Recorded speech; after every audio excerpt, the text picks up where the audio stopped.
I think if I went to most partners in a practicing firm of accountants and said, what do you think about IES 8? I'd be met with a lot of blank expressions.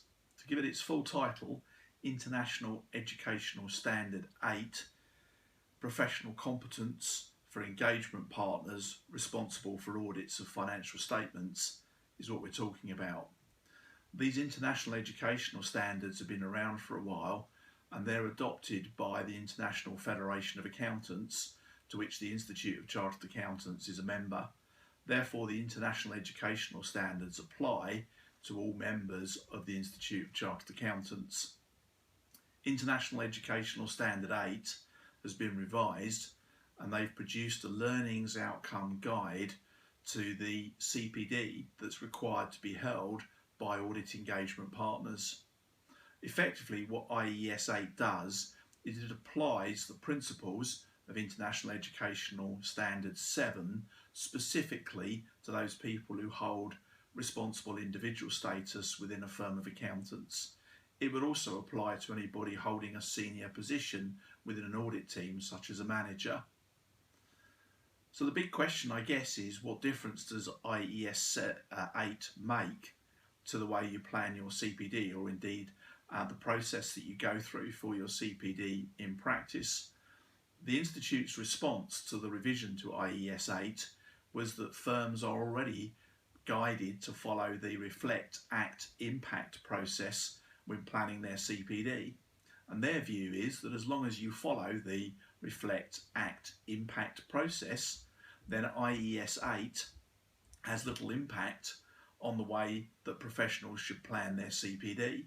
And that's true, but in practice I see a lot of firms that don't follow the Institute's guidance in terms of the way they plan their CPD. Because this revised standard takes effect from the 1st of July 2016, the Institute, and for that matter the ACCA, will be briefing their review teams, the QAD and the ACCA audit review teams, to have a special look at CPD, particularly the CPD held by the audit partner, by anybody who holds RI status, and probably by the senior members of the audit team, such as managers and seniors if they're qualified, to see if their CPD meets the learning outcomes specification within IES 8. So whilst IES 8 may not change anything in the UK, first of all, it emphasises the importance of following the Institute's guidelines on CPD, and secondly, it emphasises the importance of the firms tracking the CPD that's carried out by their senior staff. So part of IES 8 requires the firms to make sure that CPD that's been committed to by their senior audit staff and by their audit RIs is actually taking place and is actually effective. Hence the Reflect, Act, Impact process that's recommended by the Institute. So although the Institute aren't expecting any big changes in the UK through the implementation of IES 8, they will be briefing the regulators and the QAD inspectors to look at CPD perhaps in a little bit more detail. So firms, when they're planning their training over the next 12 months, perhaps just immediately a little bit cautious about making sure that their senior audit staff have an appropriate level of CPD.